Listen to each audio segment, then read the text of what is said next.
la Universidad de la Amazonia. Esta tarde voy a hablarles un poco sobre la influencia de la estructura de las moléculas sobre sus propiedades físicas. Las propiedades físicas que voy a explicar pues, son el punto de ebullición, el punto de fusión y la solubilidad. Aparte de eso me voy a enfocar más en los alcanos, alquenos y alquinos. También voy a hablarles un poco sobre sus compuestos. Bueno, principalmente, ¿qué son los alcanos? Los alcanos son compuestos saturados con una hibridación sp3. ¿Por qué sp3? Porque se combina un orbital s con 3 orbitales p. Su geometría molecular es tetraédrica y su ángulo es de 109,5 grados. ¿Por qué son saturados? Son saturados porque contienen un gran porcentaje de enlaces carbono-hidrógeno, a diferencia de los alquenos y de los alquinos. El estado natural en el que se encuentran los alcanos es en estado gaseoso y son muy poco densos. Son menos densos que el agua, entonces su densidad es muy baja. Aparte, los hidrocarburos, como lo son los alcanos, los alquenos y los alquinos, son poco solubles en agua y son más solubles en compuestos orgánicos. Consiguiente a esto, pues siguen los alquenos, que los alquenos son compuestos insaturados. ¿Por qué son insaturados? En comparación a los alquenos tienen menos proporción de enlaces carbonos-hidrógenos debido a sus dobles enlaces. En comparación a los alcanos, porque los alcanos tienen un solo enlace, que es el enlace sigma, y los alquenos doble enlace pi y enlace sigma. Por eso son insaturados. Su hibridación es sp2 y su geometría molecular es trigonal plana con un ángulo de 120 grados. Por ejemplo, la molécula formaldehído, que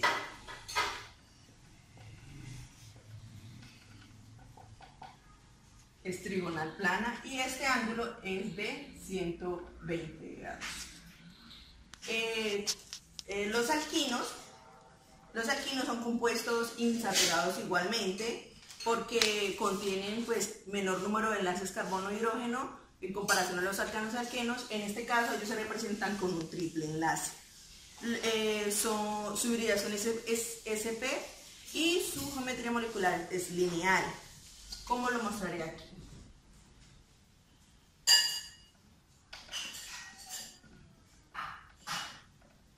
Bueno, los alquinos son un poco más estables que los alcanos y los alquenos. ¿Por qué? Porque su longitud de enlace es más pequeña y esto lo hace mucho más estable. Además, cabe aclarar que los hidrocarburos tienen unas propiedades muy similares, o sea, los alcanos y alquinos son muy parecidos en sus propiedades. Y como les estaba diciendo, los alquinos son más estables y por ende son más polares debido a la atracción que ejerce el carbono con hibridación sp, a diferencia de los carbonos con hibridación sp2 y sp3. Las propiedades físicas, en este caso el punto de ebullición. Primeramente, ¿qué es el punto de ebullición? El punto de ebullición es la temperatura necesaria para que una sustancia pueda pasar de estado líquido a estado gaseoso. Para que esto suceda, las fuerzas que unen la molécula se deben romper. Esto se hace por medio de un sometimiento de calor y pues al estar relacionadas con las fuerzas que unen la molécula, a esto se le denomina interacciones intermoleculares. Existen varias interacciones, en este caso voy a explicarle 3 interacciones. Las interacciones de Van der Waals, que son las interacciones más débiles, prácticamente se dan en moléculas apolares. ¿Esto qué quiere decir? Que su densidad está dispersa en toda la molécula. La siguiente es las interacciones dipolo-dipolo. ¿Qué son las interacciones dipolo-dipolo? Son aquellas fuerzas intermoleculares de atracción que se dan entre cargas. Esto se da por medio de 2 moléculas que pueden ser 2 polares o una polar y otra apolar. ¿Qué es polaridad? La polaridad se representa por medio de la separación de las cargas. Esto tiene que ver con la electronegatividad que contienen pues, dichos compuestos en tal molécula. Eso es lo que hace que la molécula sea polar o sea apolar. Por último están los puentes de hidrógeno. Los puentes de hidrógeno se denominan las interacciones más fuertes. Estas se producen cuando el átomo de hidrógeno está unido covalentemente a un átomo muy electronegativo. Esto se cumple cuando el átomo de hidrógeno está unido a un nitrógeno, a un oxígeno o a un flúor. Además, pues como les venía diciendo, las interacciones intermoleculares son muy importantes pues en el punto de ebullición, porque entre más fuertes sean las interacciones, pues va a necesitar más energía y su punto de ebullición va a ser mayor. Otra característica es el área superficial, y el peso molecular de las moléculas. Entre más grande sea la molécula, pues mayor va a ser su punto de ebullición. No va a ser lo mismo, digamos, el punto de ebullición de metano a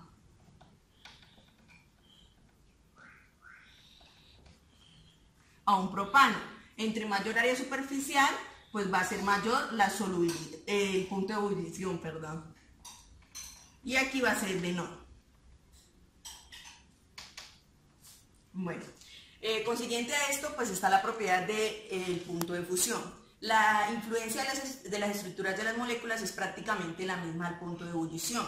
¿Esto qué quiere decir? Que las interacciones intermoleculares, pues también entre más fuerte va a ser mayor su punto de fusión, igualmente el área superficial y el peso molecular. Lo que diferencia esta del punto de ebullición es que también tiene que ver con la simetría de la molécula.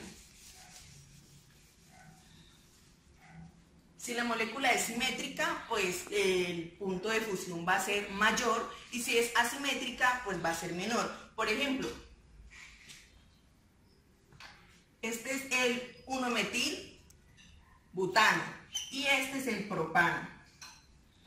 Esta molécula no es simétrica porque, ¿qué es simetría primeramente? Simetría es cuando dividimos una molécula en algunos de sus ejes y las imágenes resultantes son similares entre sí. Si dividimos esta molécula en algunos de sus ejes, pues no va a ser igual porque acá hay un metil y en este lado no hay un metil. Pero si dividimos esta molécula, este lado de acá va a ser igual a este lado de acá. Por ende, su punto de fusión va a ser mayor. Consiguiente a esto, pues la solubilidad, que es otra propiedad física de las moléculas. En este caso, ¿qué es solubilidad? Es la propiedad que tienen algunas moléculas de poder formar una sustancia homogénea por medio de un solvente. En este caso, el solvente que se le agrega al soluto es muy importante. Tiene que ver mucho con la polaridad y pues más adelante voy a explicarles un poco sobre el disolvente que se debe usar. En este caso también, pues como dije muchas veces, las fuerzas intermoleculares entre las moléculas también juegan un papel muy importante, porque entre más fuerte, pues menor va a ser su solubilidad y pues va a ser más difícil que, pues obviamente, se separen esas moléculas, como también el tamaño de la molécula. Entre más grande va a ser menor su solubilidad, va a ser más difícil de que el disolvente rodee o solvate este soluto. Este soluto puede ser líquido, gaseoso o sólido, y el solvente pues normalmente es líquido. Como les estaba hablando, el disolvente pues es importante por su polaridad. Por ejemplo, cuando hablamos de un soluto polar con un disolvente polar, esto va a favorecer la solubilidad.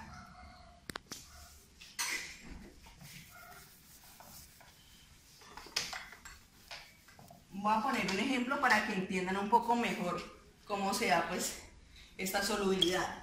Por ejemplo, cuando disolvemos cloruro de sodio con agua, el cloruro de sodio es la sal de cocina, la normal, entonces está compuesto por un átomo de sodio y uno de cloro. Estas son las cargas que contiene cada compuesto, y pues el agua que pues se solvata a esta molécula.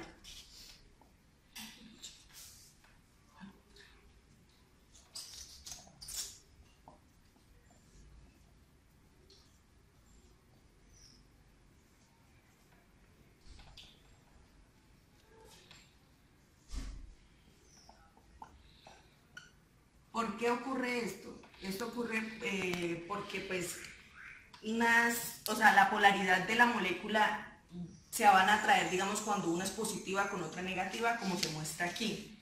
Una positiva con negativa, en este caso el oxígeno va a solvatar el sodio, y en este caso el hidrógeno va a solvatar el cloro. Entonces va a favorecer la solubilidad. Lo que no ocurre cuando estamos agregando un soluto que es polar y un solvente que no es polar. Un ejemplo claro, pues podría ser el mismo cloruro de sodio con gasolina, en este caso el hexano, que son hidrocarburos. La solubilidad en este caso, pues no ocurre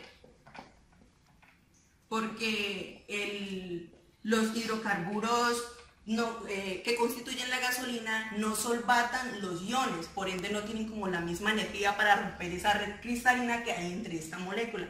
Entonces pues no hay una buena solubilidad y no favorece pues esta propiedad física.